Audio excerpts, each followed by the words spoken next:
Why does every light rail plan always stop short of the airport? Everyone always wants to talk about the airport. And I totally get why. You want to take the rail to the airport, you don't want to have to pay for parking. You don't want to have to pay for an Uber. The airport bus, they do have like the airport flyer. It's the world's best airport flyer. I don't think so, but it does do the job. But light rail would be a lot better. I mean, let's check this out. This is the rendering of what it would look like. This was prior to the plan being shrunk to half size. I should say the first phase. I want to be careful there. I don't want to, make anyone irate. The first phase, which is the only phase for which funding is identified for construction. This is one of those beautiful renderings they were showing us. And by the way, the airport is building another parking garage, and they are leaving space for this station. If you're familiar with the airport, I believe this is where there's that piece of art of like really interesting like sculpture next to the rental car garage. And so this would come right through, and like here's like another rendering of a transit stop. You just hop off the train and drag your roller board suitcase, whatever those are called, to your flight. And yeah, it's so easy. And this is where it would have gone from all the way from Riverside Drive, Montopolis Station, Faro Station. By the way, this Faro Station, they want to move this to Grove. So there would be no station at Faro, but there would be one at Grove, closer to ACC Riverside here. And all the way to the airport. This is what we got now.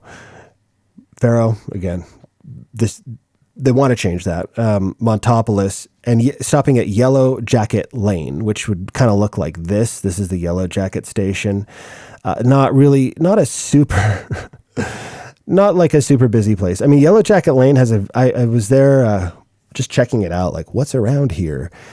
Can't fly a drone around there because it's too close to the airport, but there is an interesting like food truck and restaurant stuff here. I imagine if this Yellow Jacket station, if this is here, there's probably going to be a lot, I would assume, more stuff built up. But right now, it's not like, I wouldn't say it's like a destination, place where people are flocking on like Friday nights or anything like that, but it's the end of the line.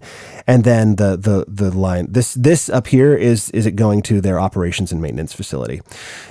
This is a priority extension, though, as I talked about earlier. This means that they do really, really, really, really, really want to build it. Why do they not do that? Well, they had to make the line shorter because they didn't have enough money to build what they said they were going to build before the election, at least not in the first phase. So let's take a look at the ridership estimates.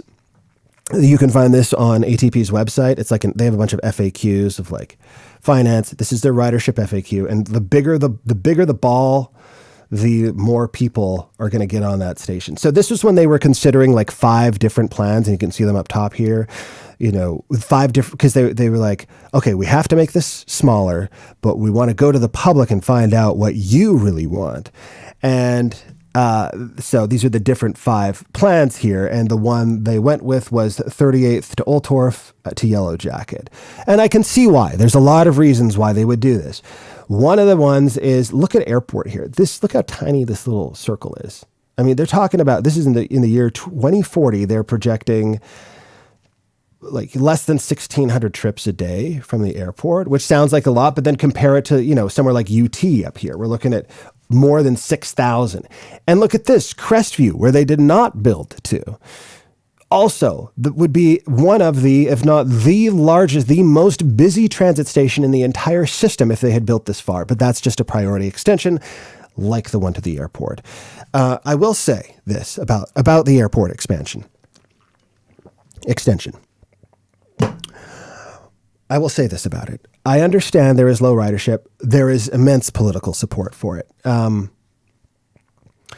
This is their engagement report after they went to the public with these 5 plans, and they asked everyone what they thought, and then they compiled what everyone thought into a report. And if you just go through this, you can see top themes: airport connectivity. This is broken down by demographics, but basically for self-identified Black, Indigenous, people of color participants, access, airport connectivity, cost, and ridership. From self-identified low incomes, residents, the top theme was the airport. From current transit rider participants, one of the top themes was the airport. The airport, the airport, the airport. Everyone, I'm saying airport a lot because I always get asked about this. I'm sure ATP does all the time as well. And there was a question earlier in the chat about, and I refreshed my Restream page here, so I lost those, but maybe I can bring up like the YouTube. And does it save the chat? Yeah, it does. So I don't want to play my chat back to you. All right. Well, I can't find it right now. But someone had asked, what is the city doing to increase the perception of this, to sort of help with the PR? I mean, they're doing a lot. They've hired ECPR to help them. They've hired 2 public relations firms, Bowie and ECPR, who definitely try and shape public opinion and shape news coverage. And that's their job. And, they're successful PR firms, and they work hard at that, and they're pretty good at their jobs. Okay, sorry. This is from Bosco the Savage. I found the chat, y'all. What is the city's strategy for managing perception of the project? Is it influencing how they build it? So I just wanted to bring that up because when you look at the map, right, which I had right here, it goes down to Oltorf, right? It goes down to Oltorf. And I know a lot of people, look, I'm a South Austinite. I understand why Oltorf would be an important destination. But then when you look at this, Oltorf, it's a tiny little green dot. If they were trying to maximize ridership, maybe they would do this one. But then you don't get anything. North Lamar Transit Center to Pleasant Valley, you don't go to Oltorf. You don't go to SoCo. And I wonder, and the question has been asked, how much, building like citywide support for this, if you don't have anything at all in South Austin, what the impact would be on public support for this map. I think it's a good question because the ridership from Crestview, according to ATP, would have been much greater. But at the same time, ridership isn't the only thing they have to think about here. They also have to think about, as you put it, public support.